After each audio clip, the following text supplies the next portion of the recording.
A praza do Concello de Boiro volveu ser o escenario da mobilización do sector da conserva no Barbanza. Centos de traballadores concentrábanse ás portas da Casa Consistorial para participar nesta sonora cacerolada, coa que chegaron a súa fin as 3 xornadas de paro convocadas dende o 21 de xaneiro para demandar melloras na negociación dun novo convenio colectivo.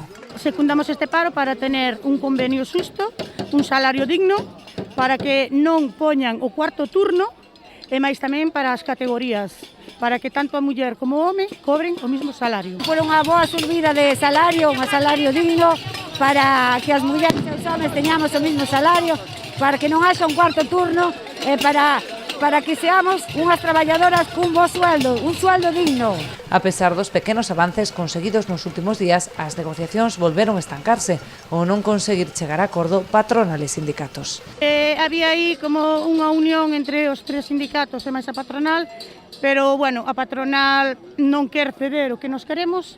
Hai que seguir luchando, todos unidos, a ver se facemos algo. Creo que a patronal cada vez que se reúnen, a veces xa nin acude ás fechas que teñen fijadas e outras veces rompen as negociacións á mínima de cambio.